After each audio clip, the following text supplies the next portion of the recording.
NCC cadet এজনে অনলাইনত enrolment কৰাৰ পিছত আপোনালোকে এএনৰ যেহেতু আপোনালোকৰ ডিটেইলছখিনি চাই পানি ফৰৱাৰ্ড কৰিব লাগে। তো আজি এইটো ভিডিঅ'ত মই আপোনালোকক দেখুৱাম আপোনালোকে নিজৰ স্কুলৰ যোনটো প্ৰফাইল হয় তাৰ পৰা কেণ্ডিডেটৰ ডিটেইলছখিনি কেনেকৈ ফৰৱাৰ্ড কৰিব পাৰিব। তো বন্ধু-বান্ধৱীসকল স্বাগতম জনাইছোঁ আপোনালোক সকলোকে এছকে জ্ঞান আছামৰ নতুন এটা ভিডিঅ'লৈ। এনচিচি কেণ্ডিডেটসকলৰ যোনসকলে এনৰোলমেণ্ট কৰিছিলে তেওঁলোকৰ ডিটেইলছখিনি আপোনালোকে আপডেট কৰিবলৈ হ'লে প্ৰথম এনচিচিৰ যোনটো অফিচিয়েল ৱেবছাইট আছে সেই ৱেবছাইটটোলৈ আহিব লাগিব আৰু সেই ৱেবছাইটটোলৈ আহি প্ৰথম আপোনালোকে ইয়াত যোনটো লগ ইনৰ অপশ্যন আছে লগ ইনত ক্লিক কৰিব আৰু লগ ইনত ক্লিক কৰাৰ পিছত আপোনালোকৰ সন্মুখত এনেদৰে ওলাব ইউজাৰ নেম আৰু পাছৱৰ্ড।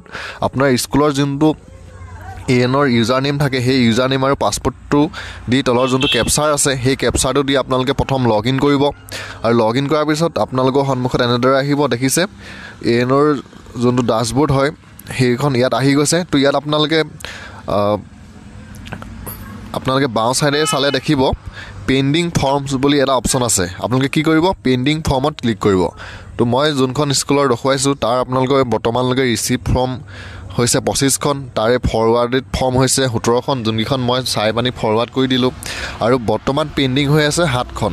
এই 7জন ষ্টুডেণ্টৰ যিহেতু আজি এনৰোলমেণ্ট কৰা হৈছিলে সেইকাৰণে ইয়াত এপ্ৰুভ কৰা নাই বৰ্তমানলৈকে, সেইকাৰণে ইয়াত পেণ্ডিং হৈ আছে। আৰু এই পেণ্ডিং হৈ থকাকেইখন আপুনি কেনেকৈ ফৰৱাৰ্ড কৰি ইয়াত যোনটো ফৰৱাৰ্ডত 17 আছে 17ৰ ঠাইত আপুনি 25 কেনেকৈ কৰিব পাৰিব তাৰ বিষয়ে দেখুৱাম। আৰু ৰিজেক্ট যদি কিবা কাৰোবাৰ ভুল হৈছে ৰিজেক্টটো কেনেকৈ কৰিব পাৰে সেইটো দেখুৱাম। তো ইয়াৰ কাৰণে প্ৰথম আপোনালোকে কি কৰিব, ইয়াত প্ৰথম দেখিছে receive form, forwarded form, pending form.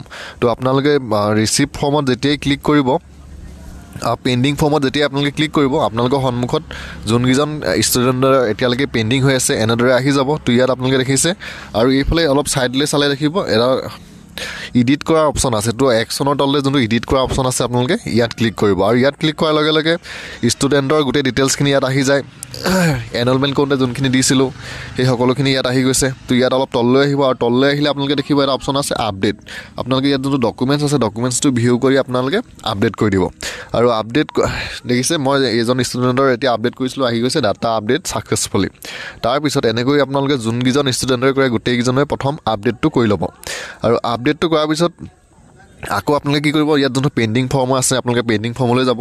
তাৰপিছত এপ্লিকেশ্যন ফৰ্মৰ তলতে যোনটো আপোনালোকৰ ভিউৰ অপশ্যন আছে আপোনালোকে ইয়াত ভিউত ক্লিক কৰিব আৰু ভিউত ক্লিক কৰাৰ লগে লগে আপোনালোকৰ সন্মুখত এইবাৰ বেলেগ ধৰণে আহিব। আগতে এনেদৰে অহা নাছিলে আপডেট কৰাৰ আগত। তো এইবাৰ ভিউ কৰিলে আপোনালোকে এনেদৰে দেখিবলৈ পাব। তো ইয়াত আপোনালোকে গোটেই ডিটেইলছখিনি এবাৰ চাই ল'ব, চাই পিনি আকৌ তললৈ যাব আৰু তললৈ গ'লে আপোনালোকে আৰু এটা অপশ্যন আছে ইয়াত যিহেতু যোনটো ডকুমেণ্টছ এনৰোলমেণ্ট ফৰ্মখন আপলোড কৰিব লাগে সেই ফৰ্মখন ইয়াত আপলোড কৰা হৈ গৈছে। তো ইয়াত যোনটো ভিউ ডকুমেণ্টছ আছে আপোনালোকে ভিউ ডকুমেণ্টছত সেই ষ্টুডেণ্টজনৰ যোনখন এনৰোলমেণ্ট ফৰ্ম হয় সেইখন ইয়াত আপলোড হ'ল নাই নে বেলেগৰ গ'ল সেইটো আপোনালোকে এবাৰ ভিউ কৰি ল'ব আৰু ভিউ ডকুমেণ্টছত ক্লিক কৰি যেতিয়াই ভিউ কৰিব তেতিয়াই সেই PDF-টো খোল খাই যাব আপোনালোকৰ আগত। আৰু ভিউ কৰি হোৱাৰ পিছত তলত এটা অপশ্যন আছে ফৰৱাৰ্ড ৰিচেক বেক। যদি কিবা আপোনালোকৰ ইয়াত ভুল থাকে তেতিয়া আপোনালোকে ইয়াত ৰিচেক বা আপোনালোকে ৰিজেক্টো কৰিব পাৰে। যদি ৰিজেক্ট কৰে আপোনালোকে খালি কি কাৰণে ৰিজেক্ট কৰিছে সেই কাৰণটো আপোনালোকে ইয়াত দিব লাগিব। আৰু ইয়াত আপোনালোকে যোনটো ফৰৱাৰ্ডৰ অপশ্যন আছে আপোনালোকে এতিয়া ফৰৱাৰ্ড কৰিবলৈ ফৰৱাৰ্ডত ক্লিক কৰিব আৰু ফৰৱাৰ্ডত যেতিয়াই ক্লিক কৰিব দেখিছে কেণ্ডিডেট এপ্ৰুভ ছাকচেছফুলি। আপোনাৰ যোনজন কেণ্ডিডেটৰ এনৰোলমেণ্ট কৰিছিলে এনৰোলমেণ্ট কৰাৰ পিছত ইয়াত য'ত পেণ্ডিঙত আছিলে সি পেণ্ডিঙৰ পৰা বৰ্তমান এপ্ৰুভ হৈ গৈছে। তো ইয়াত দেখিছে কেণ্ডিডেট এপ্ৰুভ ছাকচেছফুলি।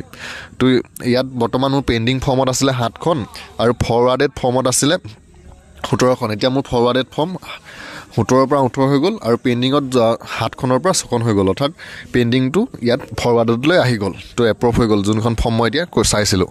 তাৰপিছত তেনেকৈ আপোনালোকে যোনসকলৰ এতিয়া পেণ্ডিঙত আছে পেণ্ডিঙৰ কেইখন এনেকৈ আপডেট কৰি কৰি আপোনালোকে ফৰৱাৰ্ডত ক্লিক কৰিব আৰু ফৰৱাৰ্ডত ক্লিক কৰাৰ পিছত আপোনালোকৰ ইয়াত ফৰৱাৰ্ডত যেতিয়াই 0 হৈ যাব তেতিয়া আপোনাৰ যোনকেইখন পেণ্ডিং আছিলে আপোনালোকৰ পেণ্ডিঙত যোনকেইখন যেতিয়াই 0 হৈ যাব তেতিয়া আপোনালোকৰ ফৰৱাৰ্ড ফৰ্মত গোটেইকেইখন আহি যাব। তো এতিয়া দেখিছে মোৰ টোটেল 24জন কেণ্ডিডেট আছিলে হ'লে এজনৰ দুবাৰ সোমাই যোৱাৰ কাৰণে মই ৰিজেক্ট কৰি দিলোঁ আৰু ইয়াত কেণ্ডিডেট ফৰ্মত দেখিছে 24খন আহি গ'ল আৰু পেণ্ডিং ফৰ্মত 0। মোৰ যোনকেইজন ষ্টুডেণ্টৰ কৰিছিলোঁ গোটেইকেইজনেই বৰ্তমান এপ্ৰুভ কৰা হৈ গৈছে।